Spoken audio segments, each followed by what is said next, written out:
Welcome, There we go. welcome everybody to today's session of Meet the Creative. We're continuing our conversation with Comfort Badaru Smithson, who has been telling us about her life journey. Part one is on the YouTube channel, so you can just go and check it out.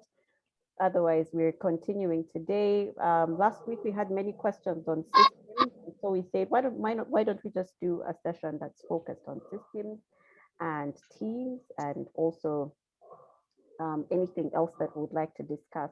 So if you have any questions, let's just have an open discussion. So we're going to give her time to guide us. She has some talking points to share, and then we can ask questions from that. But before we go ahead, let's just find out what, do we have any comments from the last session? Do we have any questions from the last session? Do we want to start with, if you have any at this point, you can just share them with us so that we can get that feedback and move on to our presentation for today. Any comments? Any comments, questions, concerns? Wow. Okay. None. Hope All right. they'll come along No, maybe. no problem. Yeah, along the way for sure. So let's just go ahead and start. I see someone else is joining us. Right. Yeah. Just a moment. Okay. Just a second. I want to reintroduce you because we have many new people today. Okay. Yeah. That's So all right. I just want to reintroduce Comfort. I'm going to read out her bio. Drum roll. Ugandan born, now UK based mother of two little ones, Comfort Badaru Smithson is a true creative entrepreneur in every sense of the word. Comfort launched and successfully grew two businesses both in UK and Uganda during the pandemic while being a stay-home mom as well. One is Letasi Design Studio, a lifestyle brand and social enterprise promoting handmade batiks made in East Africa. The second one is Fundi Box, an African-inspired craft subscription box aimed at encouraging crafting and DIY to customers who receive materials to make a new project every month. These two businesses led to a lot of Comfort's work being featured in prominent UK media outlets. She has now recently started an interior styling company, 31 Homes UK. Through this, she will be able to start her journey into doing her passion in architecture and design, which she studied and trained for.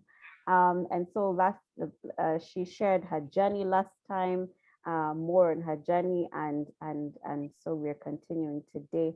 Welcome everybody, and welcome Comfort. Thank you, Kez. I never get used to that. You know, when you sort of go, I'm just like, oh, did I actually get all that?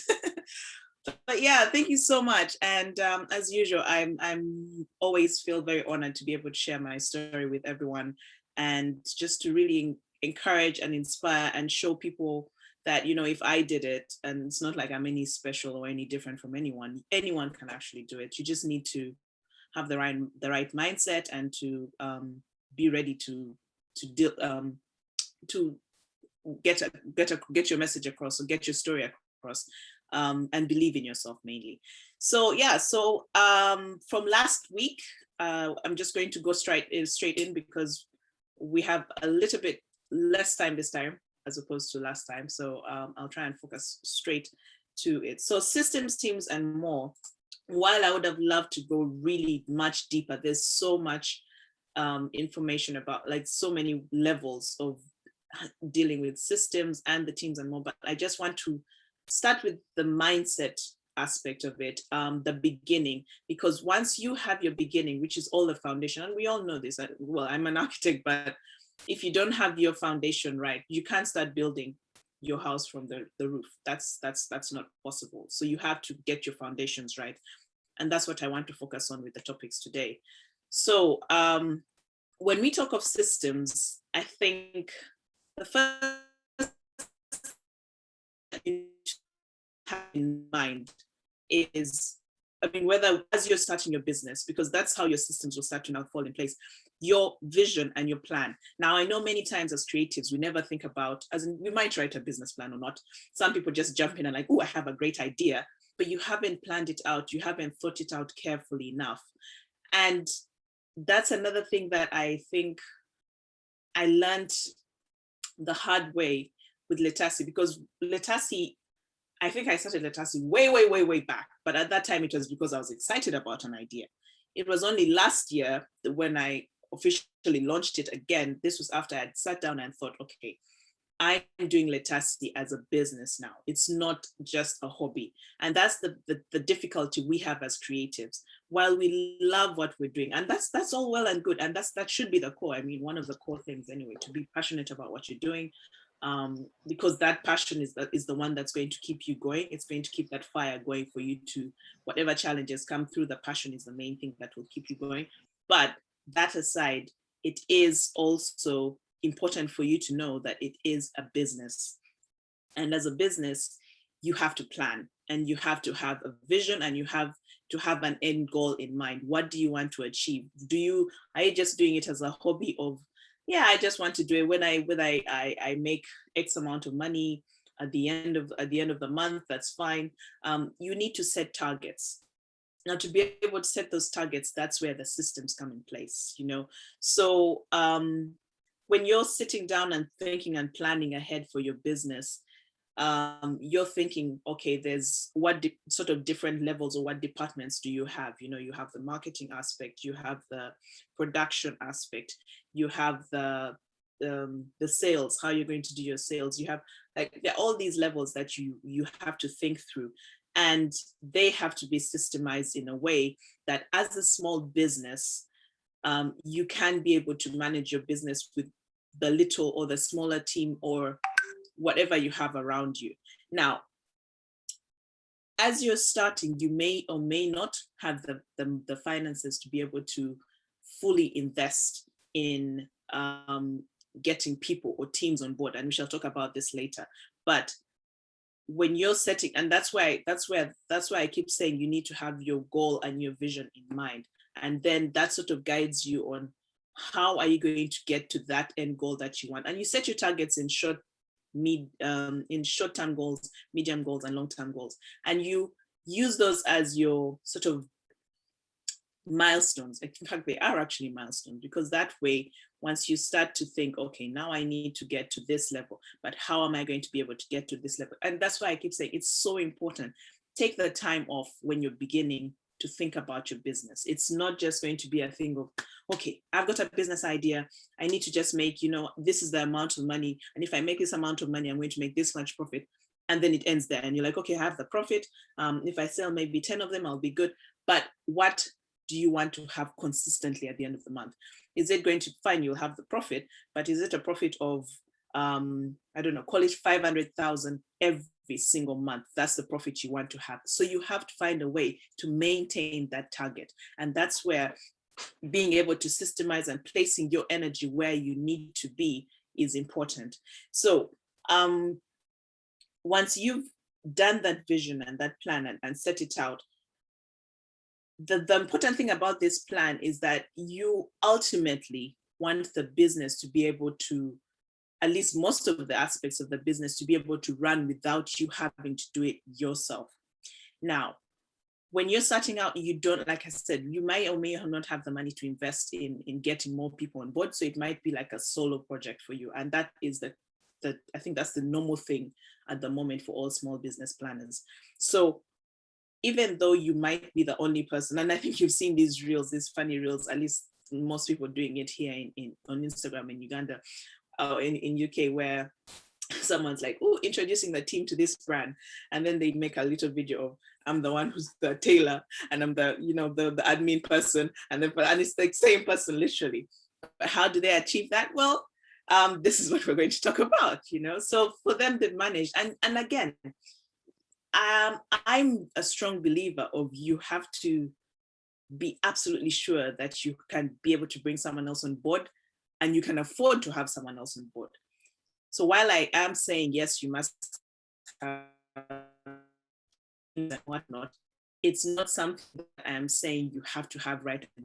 Because as we said last week, if you don't know the nitty gritty, or at least the basics of your business, the insides and outs of how do you bring someone else to help you without understanding what you're doing? You know, that's what we talked about last week. And that's what I want to really delve into and emphasize this week.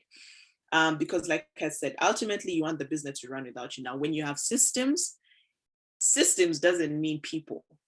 Systems means the way things are running. So website, for example, if you have a website and that's where people are going to find, you might have a shop, you might have a website. So in this case, let's talk about a website. You put your products on the website, you don't have to be there. The products are there. Someone comes, clicks, buys, and that's it. As in, it's all there.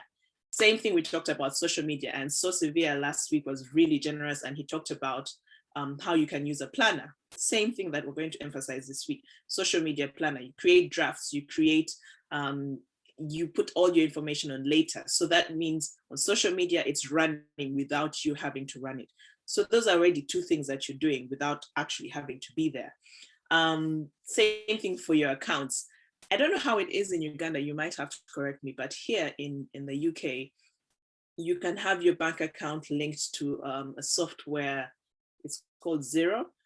So every time you have you purchase something, you literally just go to Zero and click and say, this is what I did. So in the meantime, all your accounts are being organized for you. So when you come to finally at the end of the month looking through everything, you're not sitting, literally writing them down book by book. But if that is going to be the case and you don't have that software to do that, make it a habit that at the end of the day, you actually sit down and try and, make sure you keep up to date, either at the end of the day, or I would recommend at the end of the day, because if you keep it any longer, you might end up forgetting how much you've done or whatever. But I think it's ultimately really important to debrief at the end of the day. So start your day with A, B, C, D, this is what I want to do, and it's like a checklist of this is what we're going to achieve. And is this one already running? Yep, the website is still fine. The sales are still fine. I have this one is lined up, and this is lined up, and this is lined up. So it's sort of planning ahead of time and letting things actually be ready for you from the beginning of the day. And then at the end of the day, you debrief and say, okay, so this, just look back at your checklist. Guys, I'm going to show you. This has been my to-do list. And I always start my day with it. Now it's actually full. But if you can see here, it's literally to-do list and the date is there. The date is there. I literally have them and I make sure I'm crossing out every single thing. Now, it may or may not work for everyone, but I honestly think it works for 90% of people. So I had that for that piece of funny box. See, this literally, my must-dos, there's some that were must-dos that had to be done. And even if I didn't achieve them, I would actually carry them onto the next day, and I know. And it's annoying to have to keep repeating it, but it sinks in. Like, I need to get this stuff done because it's quite important to be able to do. So that's one way of you to be able to sort of systemize your own business. Now, in doing, again, like I said, if you can find, like I said last week, start the week with either just the day. I hope some people did that as a practice, just to see where you spend more time in your business or where you don't spend that much time. So that way, at least you start to see, okay, with social media, I'm spending too much time every single day doing this. So let's put it out in later and in the drafts and get that sorted out. Same thing with like the website or even the deliveries. So you have your delivery guy knowing that and this is where you like get back to systemizing. If it's a delivery, you tell your delivery guy every Wednesday or whatever time you come, every time he knows this is the time to come. So again, these things sort of free your mind, and you know that, okay, this is going to set up, and your days is sort of lined up. This is happening at this time, this is happening at this time. That way, you can now be able to reallocate the other time and focus on production, which is as in the actual product, and making sure that the quality of the product that you're making is actually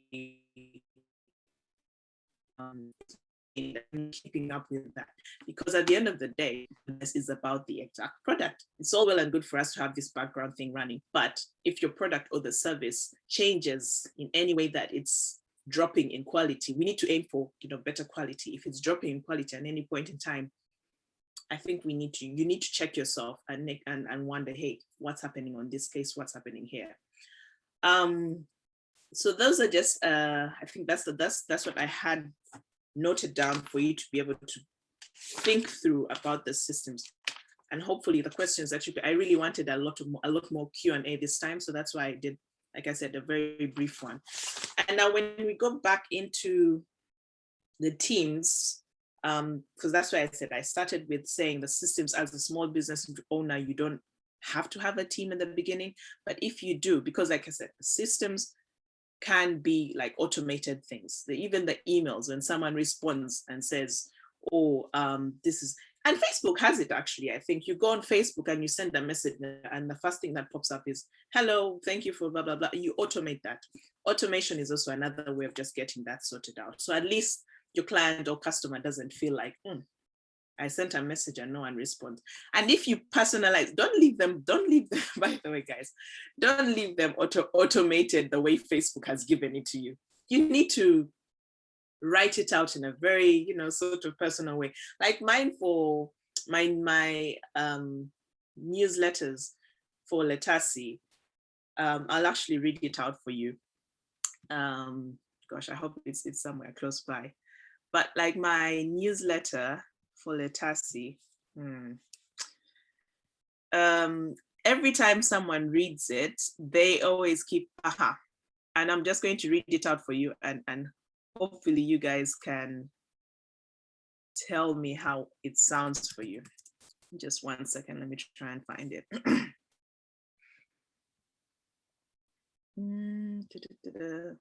Yes.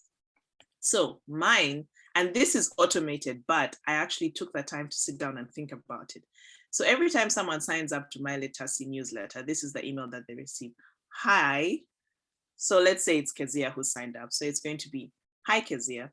Thank you so much for signing up. Before I continue with this email, I do have something to come clean about. This is in fact an automated email, but I still wanted to say hi and let you know that I'm actually a real person behind Letasi. I'm Comfort, the owner of Letasi Design Studio.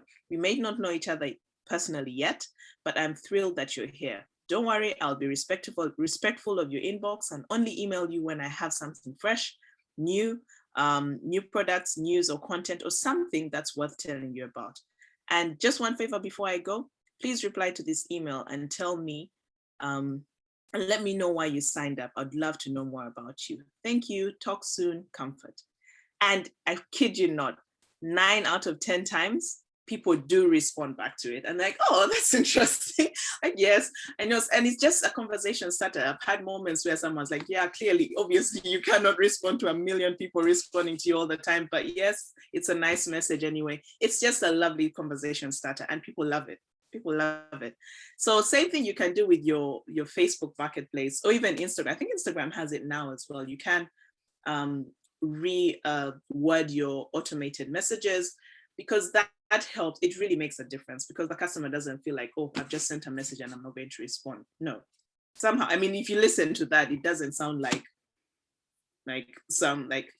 welcome to Letasi. We will get back to you as soon as we can. Thank you. Bye. As it's just not, So those are the kind of things that I'm talking about when you automate. So again, automating your messages, automating your the website, like I said, the website or your I think Facebook Marketplace also does, like, put that there for people to be able to buy. Don't wait for them to, a very big one. Don't wait for them to say DM with price, please. DM with price. That's another, it might be a small thing you might think of, but that's another system that saves you so much trouble or saves you so much time.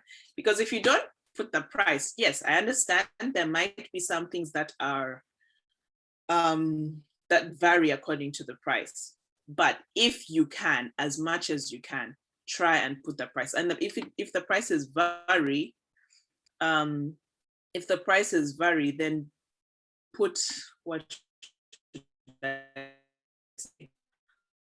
prices vary, then say from this X amount, at least let them know the price range. That way they can start to organize. But otherwise, if you keep just putting it and then people and keep sending people to DMs all the time, even with your automated DM, it just becomes a bit of work for them. So yeah, so once you've got those systems in place, and again, you've got to the point where you've got your vision, you've got your automations happening, things are happening, so you're focusing, like, you know what's happening ABC within the day, then you can start to think of, okay, bringing in the teams as and when you need to. Now, if you're a small business and you're just starting and you really feel, okay, now I do need to get some people in to help with this, there are ways of doing that. You can start with, I wouldn't recommend, it depends really, but you can start by actually going straight in and employing, and you're like, I'm definitely sure I need someone who's going to be tailoring for me. So 100% put out a call on your social media channels. You don't even have to go far, because you guys, I keep saying, it's literally in front of you. Just post on your Facebook page, guys, who knows a tailor? Or even on your brand page, because on your Facebook, use your brand as to design the call for the vacancy, because one, it looks more professional, and then people will take you more seriously. But then also share it on your page and say, on your personal page, and say, okay, guys, I would need your help with this, because then your friends and family are approaching you. But also as your brand, if you put it on your official page, people are actually now, who have connected with you, are actually now starting to make, they'll send you messages knowing like, oh gosh, this brand is actually looking. So they'll be more serious, because this is a question that you guys put out last week. How do you know how to employ the right people? So that's one way I would say, creating a proper, what do you call it? Kez, you might help me with this word. Job description. Yes. So a proper job description, because we have to be professional about things. Your image, even though you're a small business, I know I said this, it's a really thin line. Like, I know I said you have to accept that you're a small business and you can't compete with those guys, the bigger brands. But even in being a small business, you have to be happy with the image that you're portraying out there within your means. That is so important, so important. Like the customer experience, you may not have the money, but you can make sure the customer's experience or the image that you're portraying out there it's true, it's genuine, and it is actually respectful of the customer, and also showing like you care, you as a brand care. And then from there, it's only a matter of growing up. I'm not saying go and spend, I don't know how much money on getting photography, or which you may or may not afford. You can still do it at home, but do it in a way that after you've taken that picture of that product, are you happy with it? If you put it on the website or put it on your social media, do you feel like, okay, this is good, like I've done my ultimate best? Because sometimes people just be like, like the clothes over there, you're like, I just want to take a picture of this thing, and that's it. That's not doing a service. That's a disservice to your customers. It's a disservice to yourself. So back to the teams. If you're actually going to hire someone to do things in your small business, things like, maybe tailors, create a job description and actually put it out there. Another way to really kind of work is to work on a job basis. In other words, not hire when you need to, but use them when you need to. So if you actually just needed someone to, what can I say? You don't I'm not saying you have, okay, like deliveries, that's probably the easiest one. Deliveries, you basically don't have to say, okay, I'm going to hire a border guy who's going to be my guy in the company. Like, that's it. No, you basically pay as you go. That's the easiest way you say. So so for the beginning, for a small business, I think that's how you build your teams, and that's how I built my teams. Because back to how I think that strategy is a really, really good strategy of letting them treat their business as their business, and they're offering their business to you. So that's how I said I work with my own teams in Netasi, so that their orders. It's not like I stop them from saying, okay, don't make it for anyone else. You keep doing your batiks, but I basically, when it comes to my orders, I'm ordering from you as a business person, because that way they grow, but they also know that I have a quality and a standard that, I'm trying to keep up with. So they learn, and at the end of the day, we help each other as growing businesses. I actually stopped calling myself a small business. I call myself a growing business. Even when I'm writing my thank you letters to my customers, I could write, thank you so much for supporting my growing business. But yeah, so it's that's why I feel like as a growing small business, you start with paying as you go. So you hire people as you go. Even the VAs that come in, or if you wanted an assistant, and it's a nice way for you to test the waters, because again, as creatives, we have trust issues. We feel we just have to do it ourselves. So it's a really nice way to test the waters, and in a way, it also forces the other person to deliver their best, because when you employ someone, in their head, for them, they feel like, that's it, I've got the job, I can, I'm now assured of the job because I did the interview, I did blah, blah, blah. Now I've got it and now I'm in. Even though there might be a probation time, you just never know. Doing it as pay as you go,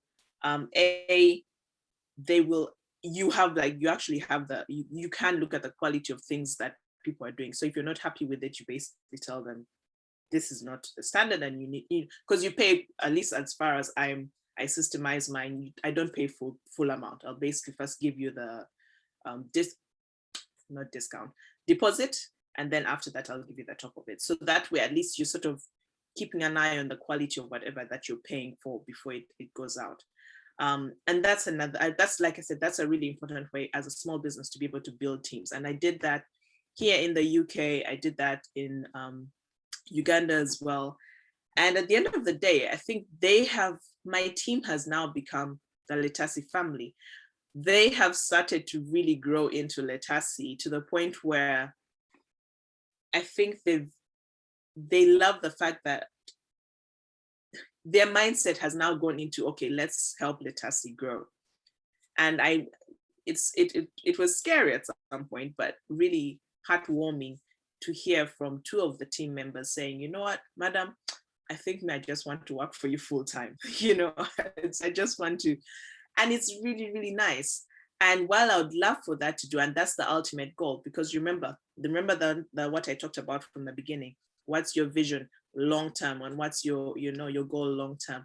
I can successfully say right now that even though I still give instructions and telling people, the teams in Uganda, what they need to do, it is slowly getting to that point where the business is running itself, which is what we said. What is your end goal? Ultimately, the business should be able to run itself.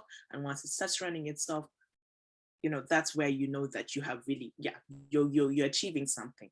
And I just wanted to quickly read a few benefits that I had noted down about, once you get your systems right and your teams in place, if at all. Like I said, I just want to emphasize as well, the team, as you're beginning, the team can be even just your automated system. That's think about it that way. As a small business, don't be so hell-bent on thinking, oh my God, my team has, I have to set up the business, because Comfort says you have to have systems, you have to have a VA. Your VA is basically that automated email there saying, you know what, we'll be back to you at this time, we'll be back. That literally is what I mean by teams and systems. At least that's how I've grown it. And I'm still, in my small business world, I still believe that now that my teams are actually doing it, I know what they're doing, but it all started from me being able to automate and put things in place as much as I can, using all these inventions that people have done to try and make things. Guys, the things are there. The stuff is there. You just have to find it. You just have to find all these softwares and even things like making graphics, things like Canva. It's there for you. Just get yourself there, and everything there's, I don't know, you'd rather invest money in internet and finding these software systems than trying to invest in, I don't know what, to begin with. Like I said, if you can learn as much as you can to be able to do these things and get them automated and set up, so you just basically pick and plug. All my websites, I did them myself because I went to websites which are sort of drop and plug, and that's where people are. You don't need, like, you may, if you're really, really that bad at it, but I believe these pick and, because you get there and they say the website template is here. Use this template. So you literally just click here, put your logo, you put the logo. Like, the designs are there, and there are so many designs for you to work with. That's a place for you to start. That's a place for you to start. Because at the end of the day, you're like, okay, I have a vision of what my website looks like. These are the templates that are there. Okay, let me try. Guys, if you don't do it and try, if you come back to me and say, oh, I failed, I need a logo person and I need a website person, I'm like, okay, do you have the money to do it? Well, yeah, I'll find a way. As in, yeah, you could. I agree, because so well and good for you try and get people, but if you don't have the money and you can't invest in it, try doing it yourself. If you absolutely fail, like flat fail, then you can say, okay, now I've absolutely failed and I need to be. But if you don't try, I honestly think that's where we cut ourselves short. And it's a big habit that I know happens a lot in Uganda. I think the beauty with being able to experience Uganda and the UK is that now I can see how it's possible to make the best of both worlds, and how to really take one thing from one place to use it in the other. And that's how people keep wondering, but how have you made the two businesses succeed in Uganda? People in the UK trying to do their businesses in Uganda are like, yeah, if you're not down on ground in Uganda, your business won't manage. And I'm like, well, I know how Ugandans work. I know how things work there. If you get the right team, you get the right system, you work with them the right way, your business can still manage, And then someone from Uganda is like, but how are you managing those things in the UK? Like, the thing that the rules are so strict, the customers, like, people can sue you for things and stuff like that. Well, you just learn those things. You have to learn that, okay, this is how the systems are. You have to register yourself with, you have to get insurance for your products and stuff like that. And then at the end of the day, you bring back the Ugandanness about you. So every time I actually put in our Ugandan story, that's a thing that I've learned actually works as a marketing tip. People in Uganda want to experience, people in the UK want to experience Africa. So use that to your advantage.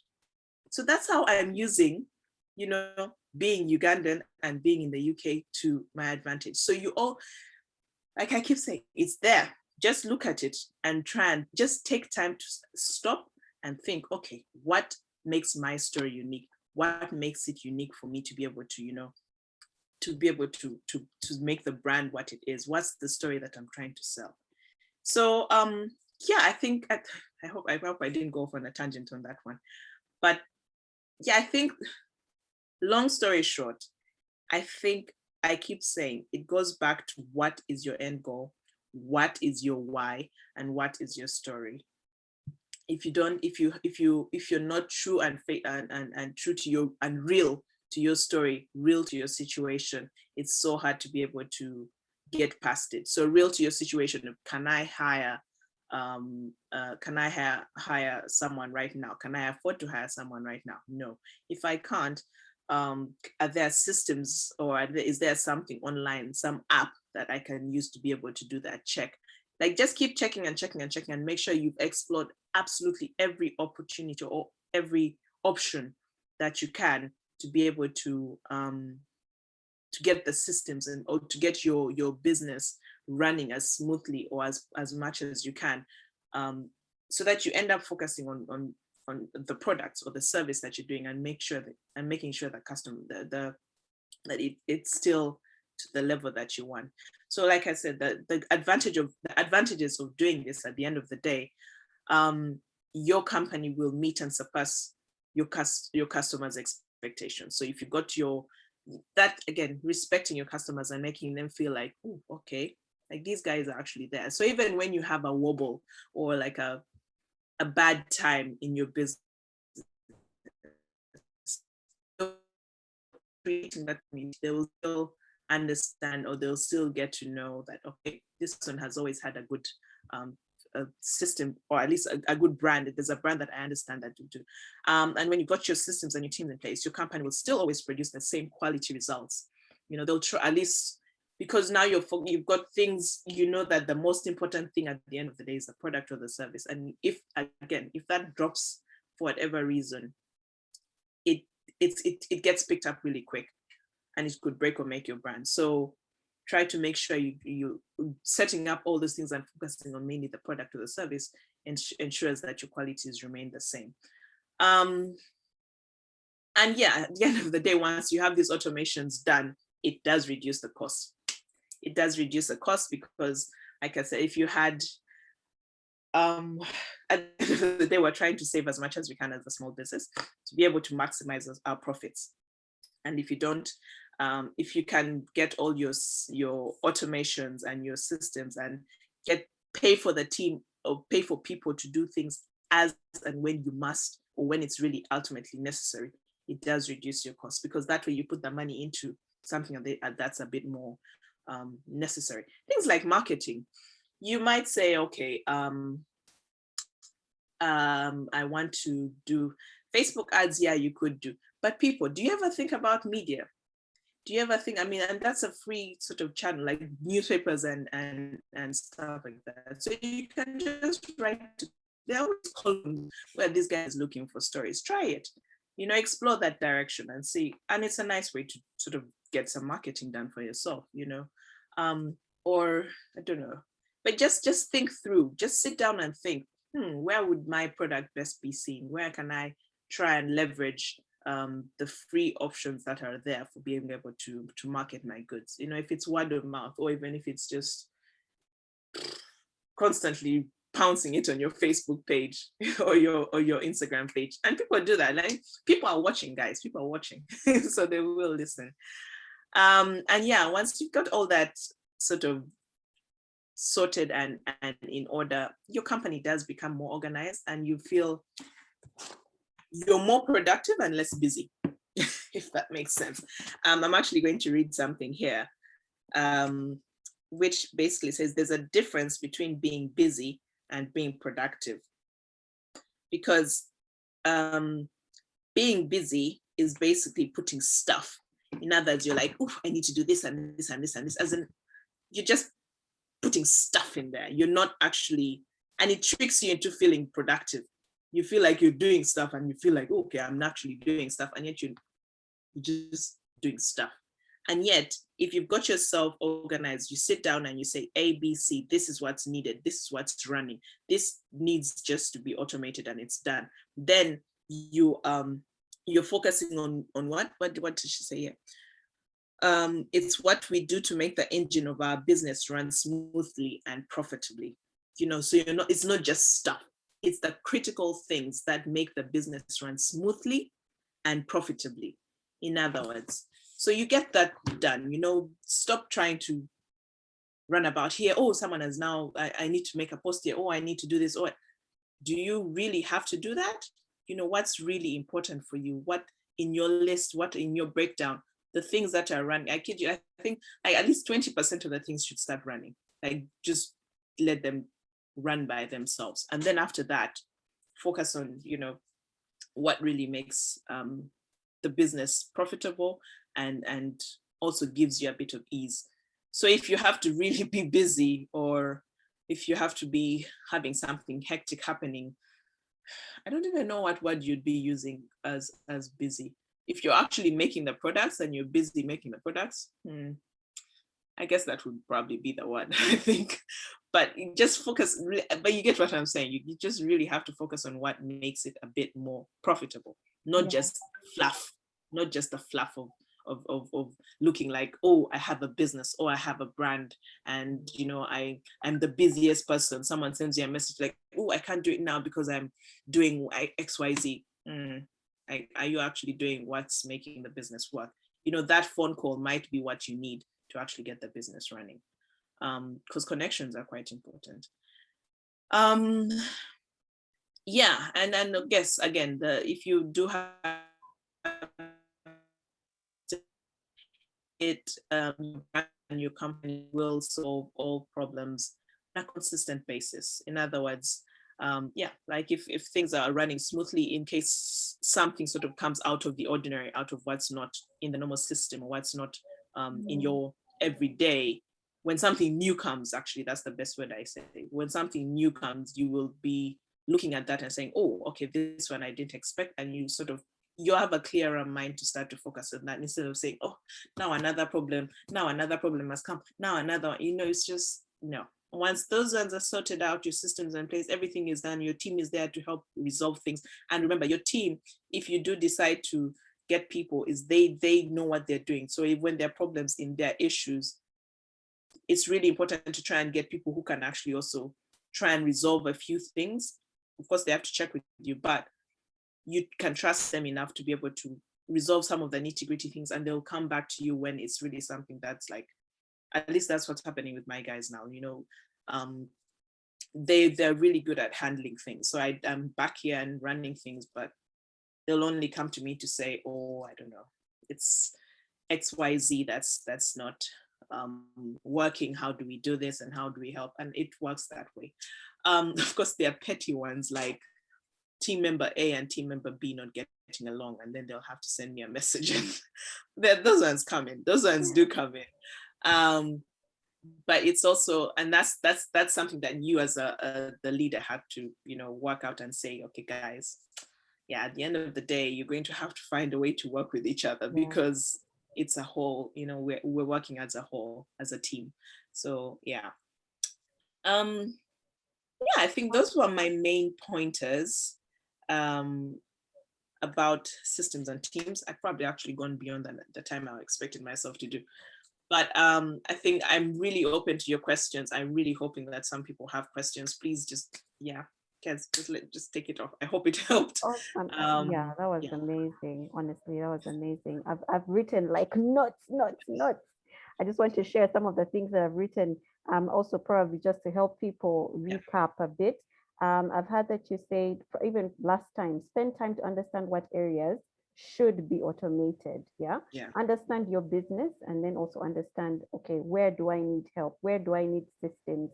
It's not that you're going to like hand over everything. And on that point, on that note, I like that you said systems are not people. That many times you think, okay, let me just get people and then all my problems will be solved. But it doesn't work that way. So systems are not people. And so we need to focus on the areas of the business that we can actually automate. And that's an easy, nice tip that you gave us. What are the things that we can automate? I heard you say we can easily automate our social media. We can easily automate our finances. And okay, so there's no system, not that I know of, that captures all the information and links it to our bank accounts here. However, there's an option to do that yourself, because I know you can actually use some of the software, things like Wave and other other software apps, and then you link that to your bank account. In addition to that, you can actually also link your mobile money to your account. And so so your mobile money to your account, to your app, to I think there's a way. There's always a way if you're intentional about it. Just on that note, one thing that is really, really important, and I absolutely emphasize, it might seem obvious, but your bank account for business and your bank account for personal really have to be like, they just absolutely have to be completely separate. Like, I know it might seem obvious, but I cannot emphasize it enough, because now for me, even with, so we have Amazon and eBay and stuff like that. Even with Amazon, I basically have like my two cards there. So when I'm doing a personal shop, I do my personal shop. And when I'm doing the business shop, I do the business shop. Anywhere, like I have both cards there if I have to do any shopping. So that's really, really important. Separation is an important principle, because I was almost going to say, because anytime now, oh gosh, Ugandan phrases.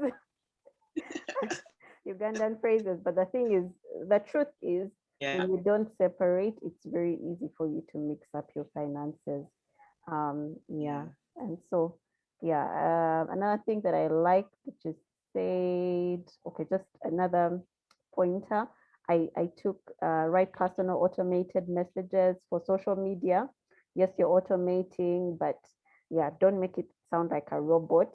And the what the message you shared on the for the emails was really clever, because I honestly I don't respond to automated messages. Like, for as long as I know, if I text you, even if it's on WhatsApp, Yeah. if I SMS you, and then your robotic automated message comes at me, I'll just move on.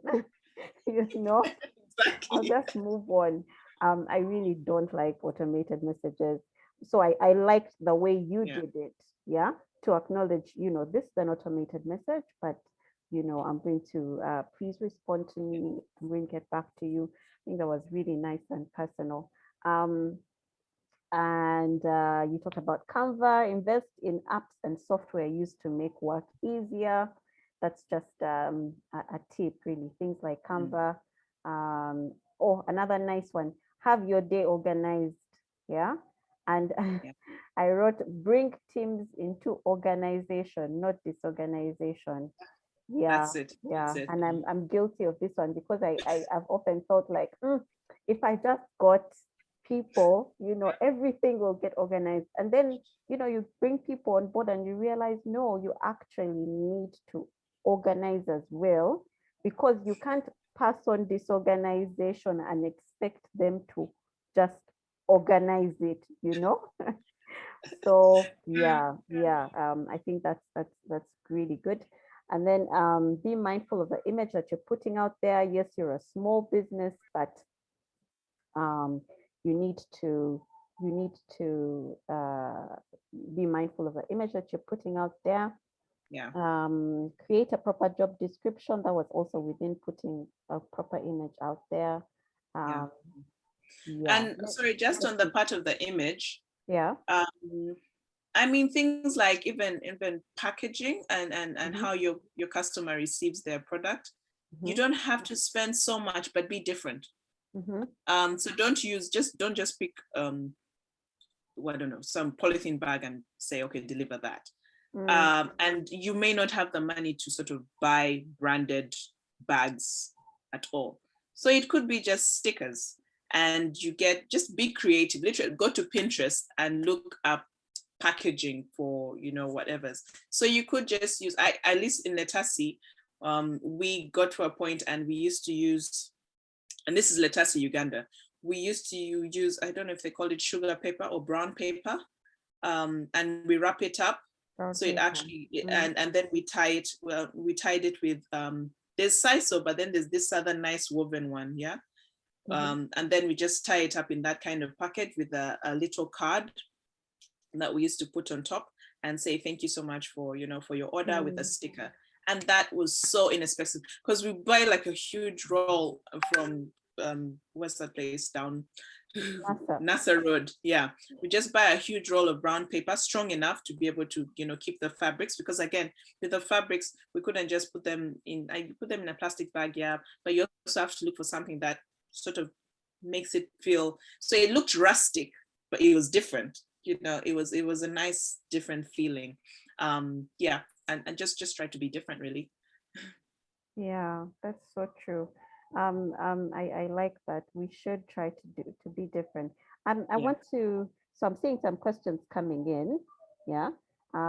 Let me just wrap up the a few other comments that I got, yeah, or rather notes that I took.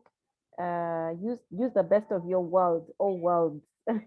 I like that you use the best of your world. Sometimes I like that you looked at your situation as a positive on both ends, that you are Ugandan born living in the UK, so you have access to both worlds, yeah, and so you can actually use where people would see those things as obstacles.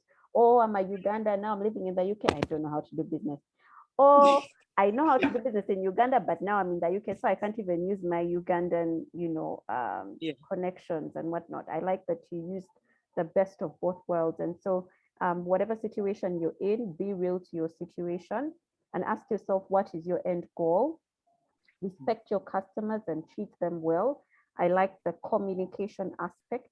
You also say the most important thing is the product or service. Make sure you're always aiming for higher. And then another just good tip on people was pay as you go. That's what you said. But basically outsource the things Yeah. that you don't have to have full time in house. Yeah, that Yeah. was a good tip. And leverage free options. As Yeah. far as I Start think, from free app. options. Start with Yeah, the free options, then you yeah, can pay as you yeah. go. Leverage Yeah. free options, but that was on marketing. Leverage free Yeah. options was on marketing and like online systems. Leverage free Mm. options as much as possible. For example, Facebook, like to put a post on your Facebook page is free. You don't have to Exactly. ask for anyone's permission. Of course, you pay for internet and data and what, and you do need to cost your data in your business expenses, but it Yeah. essentially it is free. Yeah. Be Yeah. productive and profitable, not busy and not productive. Uh, Exactly. and then, yeah, those are the ones that I've taken note of. Now, I just wanted to ask you before I get to the questions in the chat, Yeah. and the comments and questions. I just wanted to ask you about standardization. I know that one of the reasons you've been able to actually have systems and have teams and have things running without, your involvement all the time is, Yeah. is standardization. Because when I look at your products, let's say you're producing a certain type of dress and then you just make them in different sizes, or you're Yeah. doing lampshades. There are two different designs, and then Yeah. the thing that's differentiating them is the different batik fabrics. Yes. Or subscription boxes. You have a standard subscription box for each month. And so it's Yeah. not like a customer can call you in the middle of the month and say, I want my subscription box to be like this and like this and like that. So talk to us a bit about standardization, because I feel like that's a thing that's holding us back a lot. Because we want to customize too much as creatives. Yes. Like Yes. we want to get all our creativity out there, and Yeah. every customer's order must be different. Um, just help us appreciate standardization and also Yeah. understand how you did it. Yeah. Actually, it's very important. I'm glad that you've asked that, because that is something that I'm trying to really drill into my team. Not drill into, but I'm trying to work out with my team in Uganda at the moment, because they keep coming back to me. At least the clothes section, the fashion section keeps saying, but comfort here one, yeah, your one dress won't work and stuff like that. Um, I think it's one thing that I learned. And we all know this statement. It's quality over quantity. There's no point in having so many things all over the place. And mind you, when you're thinking about all these things all over the place, they're different materials. So that means it takes you into a whole other level of trying to think of, okay, now I'm making this dress. Now this dress uses elastic, so I have to now look for elastic. The other one uses zippers, so I have to look zippers. It's just there's so many things going on. And as a one-man business, one person business, you can't do that. Like it just, you end up getting exhausted and tired, and you just will not be able to manage. Now my brand in the UK has been fixed on the one dress, just the one dress. I'm actually only now starting to focus on getting the one t-shirt, not the t-shirt, but men's shirts. That's literally it. And everyone now knows the Letasi dress. Summer is coming, everyone wants the Letasi dress. Why? Because that's what I want to focus on. There's no point in me saying, and because of course at the end of, like, my main thing is because the fabrics do a lot of the selling. So if I've got the fabrics, it's the same quality of fabrics, really good. It's just they have different variety of designs and stuff like that. But the fabrics are showcased and amazed, or they reveal themselves in just, I focus mainly on things that will reveal the fabrics themselves. If you looked at the beginning, I had almost everything. I was doing the fabrics, I was doing the bags, I was doing like I was doing so many things until I sat down and I thought, but what is the one thing that I need to, that really brings out the best in it? So I said, okay, for fashion, it's just the dress. A dress, it's comfortable, it's everyone can do it. If people don't, if someone else wants something else, I'm sorry, I can't do that. You can get the fabrics from us, and then we could probably help you, get someone to tailor it for you. But I really wanted to just focus on this. So my brand as the brand that does the one dress. And you'll come for it all the time. People will always come. In fact, I still have a vision of saying, I want to see a Letasi dress across the world, like in every continent. At the moment, I've managed to get them they're in the States, a few parts in Europe, of course, in UK, they're there. They're in Africa, obviously. I think there's one in Australia. And that's, for me, it's exciting. It's exciting. The Letasi dress is making moves. It's actually getting out there. So, and then the lampshades as well, because I feel like for the homeware brand as well, you literally have to get just the lampshade. So that's, for me, it's quality over quantity. I'd rather focus on one product and make that. And it also helps challenge your marketing. How will you change the dress that people will understand that, okay, it's still relevant for me at this time. So it's a whole other thing. I think we will talk about it another day, another time. No, let's talk about that a little bit more, because I know, like when I look at the people that are in here, I know that we have some a couturier in the in the audience, and so I'm also going to flip that question a little bit. But I wanted to talk about that. As a creative, you have more ideas than you can execute. Yes. Like on a daily, you're an idea machine. You can wake up every single day and you have a different idea. How do you, okay, I guess what I'm saying is, how do you stay excited? Yes. How do you stay excited about standardization?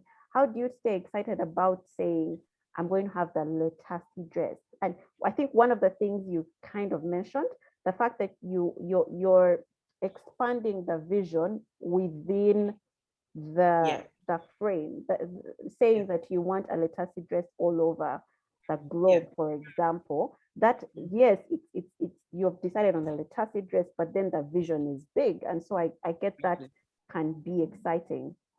Now, how do you like tame your creative juices to so say, that's the no, thing. That's what I was saying. dress. Yeah, that's what I was saying. You have to channel it into how can you make the Letasi, you channel your creativity into how do you make it more exciting.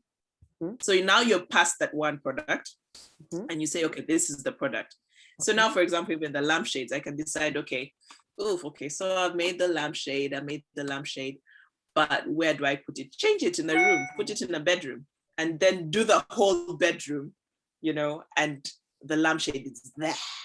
Or the dress, you switch it up, say I'm putting it in heels, and you walk into an office and do your photography in that, or put it, wear sneakers. So you go beyond. So you've made the product, because that's going to be helping you, because you're saving costs on, all the production and stuff like that. So the dress costs you this much. Now you just need to focus on trying to get people to understand it. And that's where my creative side, sort of the creative juices, can keep flowing. So it's a matter of trying to focus on what aspect of creativity you need to nurture. I get it. So are you, if you're a fashion designer and you're all about, creating dresses and stuff like that, when you create the dress, you have a vision of where that dress is supposed to be, or a vision of what it should look like. So it's never about just creating the dress. You also, in your head, you're thinking about the different locations where it can be, or the occasion you're making it for, and stuff like that. And as creatives, we keep forgetting that's where our creativity also, what do I say, channels into. So on that question, I keep saying, yes, you standardize the product and the service, but your creativity is not limited to the product and the service. Your entire brand, you also have to be, that's like back to the creativity back to the customer experience, your packaging. You've made the dress, now focus on the packaging. How are they going to experience that? Use your creative thoughts. How am I going to, package it so that they receive it and feel like, ooh, maybe I should just have a box and that would be the next thing. So, but what kind of box am I looking for? Push your creativity into that. It's marketing. So, okay, it's social media, Instagram. So I've got the product. How do I make people get excited about it? Is it going to be a video? Is it going to be a photo? So that's how you end up sort of, should I say, standardizing. So the product and the service is the same, but you now push your creativity into the different other aspects of the brand. And that's where, going back to your systems, there are those that are automated, but there are those that will still need to be sort of tweaked here and there because you need to be creative and make yourself stand out as a brand. You have a different sort of message on social media. How is it different? So you focus on that and you're not thinking, oh gosh, I need to make my social media post and it has to be different. But then I also have these 5 dresses that I have to make. And so focus on, yeah, fine. If you're a couture designer, make it 1 dress a month or something like that. Or if you have customers who you're all about custom orders, how many custom orders can you take? Limit yourself. Be real. Back to being real. There's no point in saying, oh, I need to have so many. Quantity over quality. No, it's quality over quantity. Yeah. So you say, I can limit myself to 4 couture dresses in a month. That's it. And then I make these dresses. And once I've made these dresses, how am I marketing them? Let me focus my creativity on the marketing. So that's how you standardize. If you can't help yourself and say, same thing, and with Fundibox, it was the same thing and it really helped. And that's where I learned it so much. I said, okay, it's 1 project a month. Now, what's that 1 project that will really stand out for people? And then people knew, and that's the thing. So if you make yourself out as, I'm always available for whatever, just bring me whatever it is, people will not respect you. But if you say, this is what I do, I only produce the 1 dress, and if you want anything else, I'm sorry, it's not me. But then the quality that they're receiving, because they know this is the 1 thing that you're doing and you do it right, they will respect you for that. And you need to be confident about your product and confident about your brand in that way, because it saves you, because you're human. Remember, you're not a big business like the ones who have so many things running. You're a small business, and you need to set the rules right from the get-go with yourself and control yourself in that way. Wow, that was powerful. I feel like, I don't know, I can't see people's reactions, but I feel like this was very powerful. Thank you so much for sharing. I won't repeat because of time, but just there were so many like bulb moments, light bulb moments for me. I just want to direct us towards the chat. So again, people asking for your website. Again, we have some new people this week, so maybe you can just type your website, your names, and so that people can go and see and follow and like and order, So Kaija was saying, share that company, so I copy your automated message. So Kaija, he okay, I'm saying Kaija is a he, but Comfort, she shared her email message. Maybe you can just read it out. Yeah. No, I'll actually, let me, I was thinking maybe I should just take a screenshot of it and send that. In the Faces and Spaces group? Yeah. Okay. I could do that if it helps. Yeah. I think so, guys. Please join the Faces and Spaces WhatsApp group on WhatsApp. Also, let's join the Faces and Spaces Facebook group. I know Facebook in Uganda right now is like Facebook because they've cut us out, but we can still join. I know you all have VPNs, so we can still join. and then we'll see that image. But yeah, the main gist of the message was that she was telling her clients that yes, this is an automated message, but thank you so much for coming here. I am a real person. Please respond to me and I will get back to you. And that was the essence, just the acknowledgement that yes, it's an automated message, but saying that yes, I'm a real person. The personalization of it was the clever thing. Okay, Galaxy Tab A. Is that Brandy again? Did I miss? No, that's not Brandy. Galaxy, another Galaxy Tab A 2016 has said, hi, thanks for the, oh, he's David. Sorry, thanks again, David. That's what he said. Thanks for the advice. Interested to know what your website links are, Miss Comfort. It's basically to put some context. She's shared them. Delphine has said, I really love the bit about business owners should provide a price range for their products other than constant DM for prices. I feel like you're frustrated, Delphine. So many people lose customers like this. Thank you for the wisdom. Brandy has said, this is very enlightening. I noticed I had subconsciously done some of these in the arming business I run. The creativity here is in the added value. I have learned much. Thank you. Thank you so much for that comment. I appreciate the comment on systems. Do we need a separate document for that besides the company article? I would say yes. One of the things that Comfort shared last time is that document your processes. Document the things that you do. So yes, I think that, and Comfort, you can add to this. I think that everything that you do needs to have a process documented. It can be as simple as when a client calls you, check the deliveries or check the cupboard where you put the items and package them, make sure it's in brown paper, it has a string on it, make sure there's a card, and call the border guy. This is the border guy's name, have it delivered the same day. Like, just, I think, putting the things down. Yeah. I'll just to add to that, I think, guys, when I say systems and teams, don't overthink it. Just the way you had it down as systems are people, it's not that. Guys, don't overthink it. Literally, like I showed you, this for me is how I keep track of my, and look at how weird it is. I even have my kids' pens and whatnot. It's how it's easier for you. If I think people start to get tired and fail to do it because you overthink, you like, oh, I have to have it in an Excel sheet and I have to have it. No, it can be basically just get sheets of paper or even just a file and say, this is a file labeled deliveries, and you just write them out that way, and you have a section that's or even just a notebook with sections, and you just note them down. The important thing is you're making moves by actually noting them down.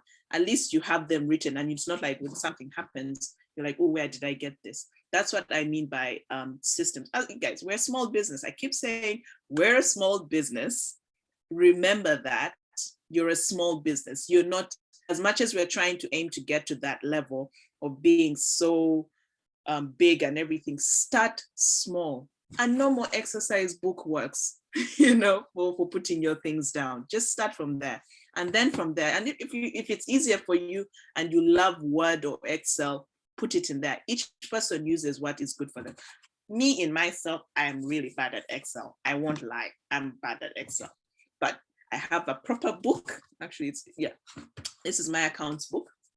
And I have all my accounts in there, in like literally written down in sections and stuff like that. And then I do have my pay-as-you-go person who will come in and do the other detail, plus putting in, and then plus, like I said, my bank accounts. And so every time I buy things, it's in the correct bank account and it's in the right thing. So it's just do what you can. Don't overthink it. That's the best I can say. Yeah, do what you can. Don't overthink it. Don't over, what's the word? It's not rocket science. Don't over. Yes. Exactly. Don't make it rocket science and then fail to do. The minute you do, that's when you're like, me, these things don't work. Me, systems don't work for me. Those it's just baby steps, guys. Rome was not built in a day. And I think my best statement these days, it's a marathon, not a sprint. When you're starting a marathon, you start small. Start small, small. Look, True. you all start as a crowd when you're small, small. And then it's towards the end that you're like, okay, everything is getting itself sorted. Let me go now. That thing. Wow. I like that analogy so much. That visual image, I will remain with Yes. it. Yeah, so Kaija says, I thank you so much. I thought systems for people. There's an app which can connect your account at a small fee. It's called Money Lover. Thank you so much for that. That's a good resource. Moses has said, wow, he's joined late, but wow. Akia said, so good. Oh, Aki. Or yeah, spice up that creative item, wisdom. So Moses says, and yeah, then we have the website. And what's the WhatsApp group again? The WhatsApp group is Spaces and Spaces. Oh, yeah. Is there a way to add a link in here? Not a person, because anyway. Could you just send me a WhatsApp on this number and then I add you to the group? I think that worked last time. Someone was able to join last time through this. So just do the same thing. Yeah. Send me a message on +256 777 put it in the chat box, and I will definitely add you to the Faces and Spaces group. Yeah, do we have questions? I would like to give the opportunity to like two people to like. I know. I actually want to hear people's faces. Come on, people. Like, ask your question. You can raise your hand. If you don't know how to raise your hand, just unmute yourself. Unmute yourself. And and ask. I'm sure there are other questions that are there. Hi. Hello. Who's that? Norita. Oh, hi, Norita. Thanks, Comfort, for the insight. You kind of tackled on a couple of issues, and the challenge I'm having, I think, is the team, like, together and making sure everyone is on the same page. So yesterday, I think, yesterday I was talking to a friend, and we're trying to have like how you have products and you say, I'm going to go this stretch and say I'm only doing these. This is what I'm doing for now. And if anything else comes in, let it first wait, so that you concentrate on a specific product and then you make it good. Like how you said, quality versus quantity. So make it good and make it worth your brand, as opposed to having too many things running all over the page and you doing everything. Because personally, I used bags, a lot of bags, but I think out of just mood, I got bored because everyone else was doing bags. And it's not that I just didn't want to do bags. I actually love bags, but I took a break from it to improve on creativity because I was in it for too long, but I felt the products looked the same and I wanted to have a different angle. So we as team, we decided to take a direction away from the bags to have a view. And then we started doing duvets. So we concentrated on duvets the whole of last year. And this year-ish, we were doing duvets. And we kind of started learning different ways of making the duvets more affordable or maybe more approachable and more, how can I use, what can I, okay, making the duvets as a brand of right? So when you talked about how you would prefer having, even if you have few products, but just making sure they reach the bar and make them good, as opposed to having very many things. Yeah, we can do this, we do this. You become a jack of all trades and not doing the right, exactly, doing the real jack, Yeah. If that is the next. But yes, so, and also with the whole team thing, I had to split the team into two because we all couldn't be on one product because we need to make sales, we need to make business run. We all can't be cocooned in one place. So if they say, and she can head the fashion department, which is making then that's her department, right? Then if I'm good with sales or marketing, then I can concentrate on seeing how how much should we sell this product, how much we put in. I concentrate on that. And then we have someone who's in charge of interiors, right? Because we split the company into two ways, fashion and interior architecture. So there's that part, like if we have a project and it needs to go all out, you're in charge of it. So that team's bit important. So I had to bring some few people on board, much as like how you say they are not full-time at the start, because you cannot afford having them per month, but you can afford having them per project at the time. So yes, the dynamics of the team changes to suit your purpose and to suit your goal that you're trying to hit at the time.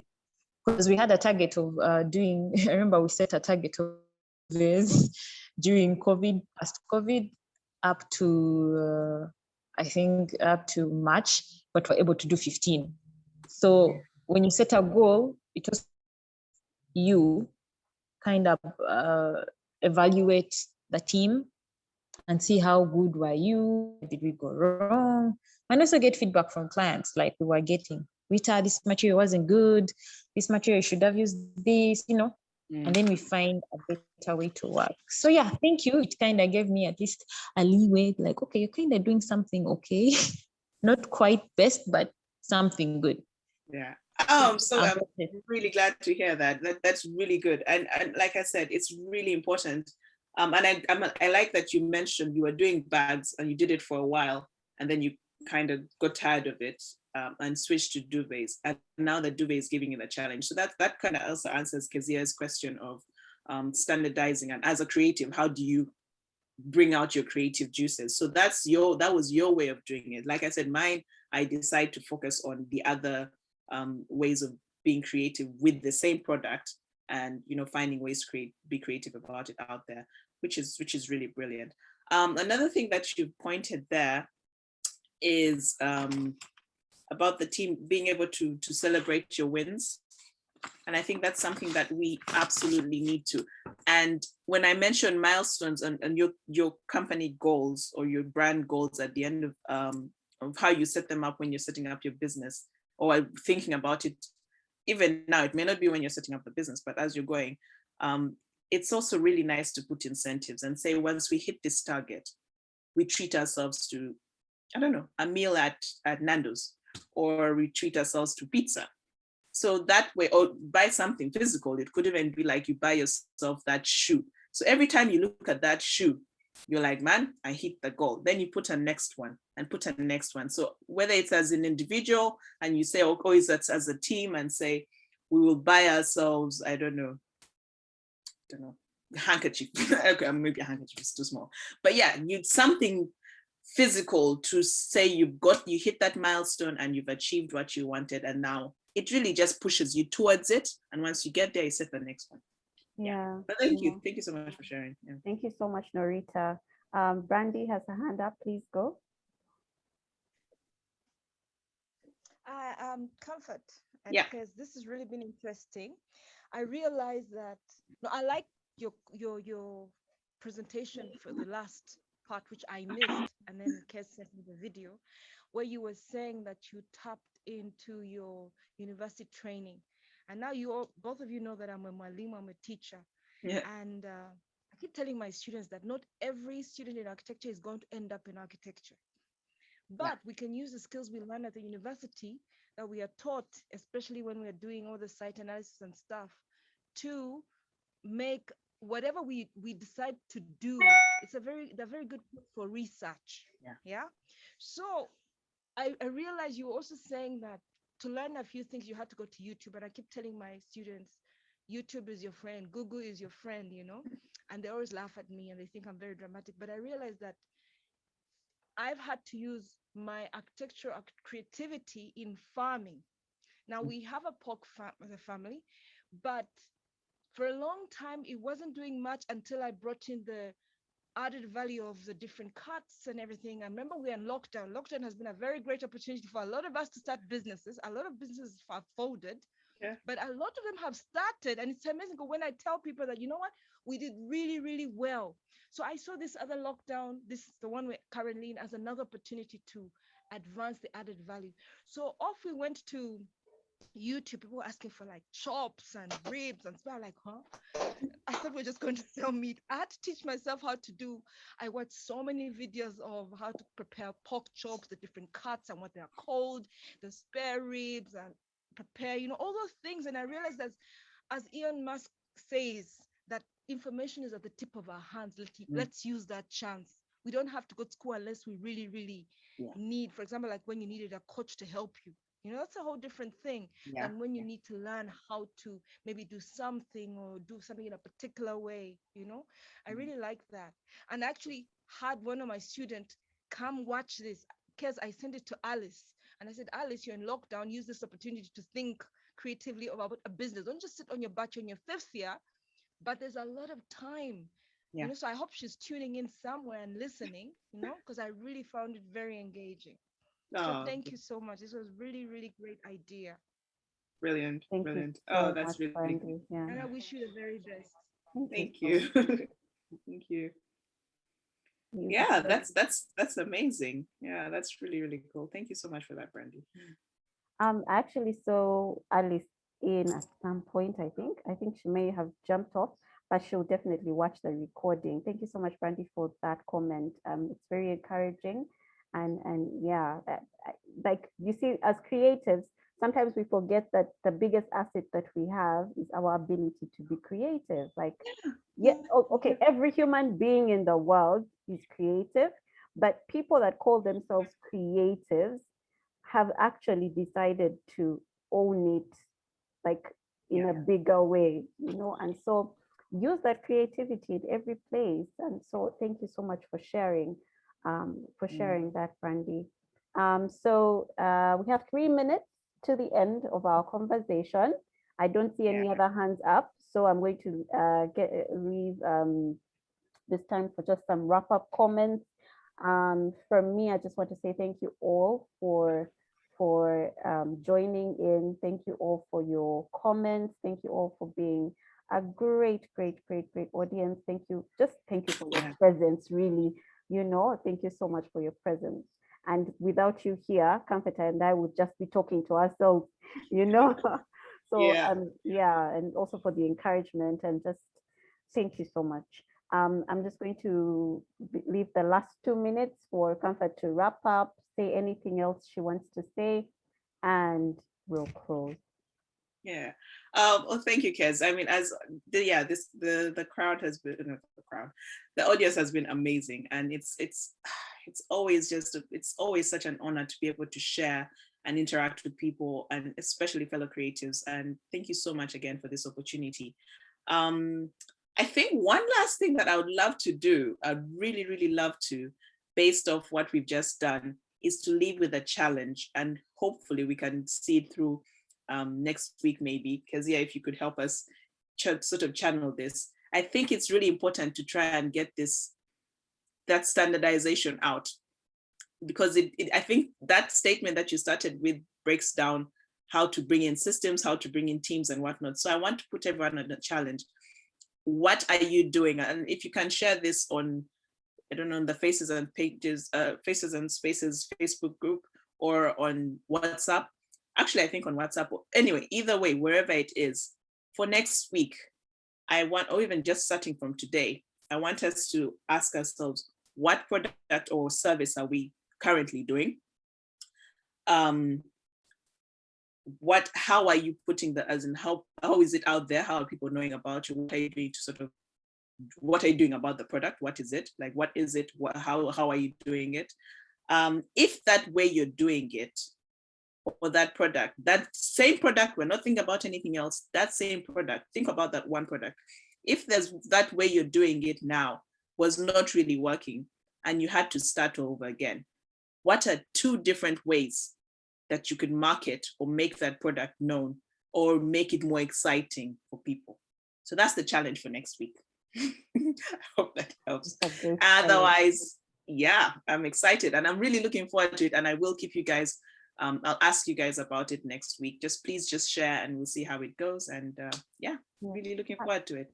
Okay, now, so I see your hand up. Can you just like 1 second, like a quick second, because you're like a big support to us.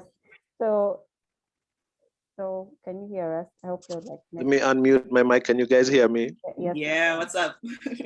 I'm good. I was on a work meeting and it ran along too late, so I joined in late. But because this is the second one, congratulations first of all to Kezia, and then also thank you, Comfort, for availing your time. And because you two have been the ones on the first and the second, I think one question to either of you or both of you is what I think starting with Comfort, like what do you hope to be the future of this particular Faces and Spaces initiative, like these calls?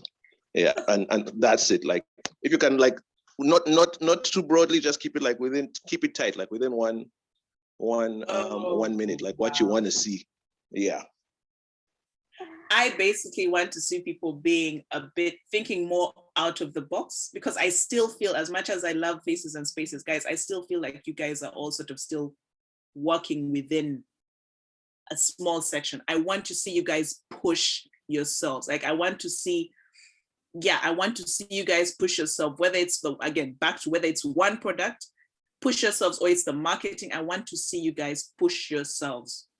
That's what I feel. I'm hell bent on trying to make sure I see it, because I still, honest to God, I still don't feel like I'm seeing it. So that's what I'll end with. Wow. And that's said like the true challenger that you are. For me, my vision is really just to get this knowledge out. My hope is to get this knowledge out, and also just to get us interacting more and seeing that, okay, the problem that I'm facing is the same problem that so and so is facing, and they found a way to tackle it. Okay, yes, we're all creatives, but there's a way in which we're channeling our creativity.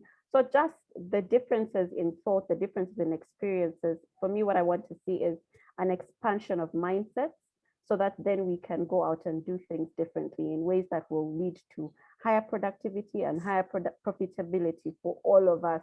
Because we all want to be profitable as much as we want to be as creative as God created us in like to our maximum fullest potential.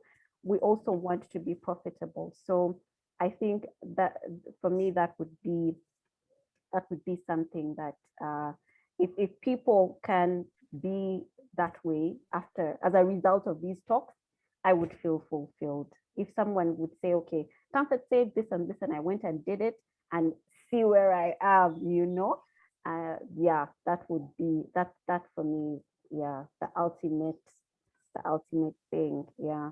So guys, 3 minutes past 1:30. So I'm just going to say thank you all for joining. Thank you again, Comfort, for these two conversations. They've been just great eye openers. I've taken many notes, and I'm going to go back and actually work on these. And yes, I also want to be highly profitable and also, yeah, just maximize our potential. I like the challenge that you've given to us. And so let's go and do that. I'm going to write out the challenge in the group, and we can take that from there. Yeah. Awesome, guys. Have a beautiful day. Thank you again, Comfort. Thank you, everybody. Thank you, everyone, for joining in. Yeah. God bless. Okay. Have a great week. Be safe. Yeah. Thank you. Bye, everyone. Thank you again. Thank you so much. And yeah, have a blessed week as well. Go out and be creative. Be real, but love yourselves. Oh, yes. Yeah. Thank you so much.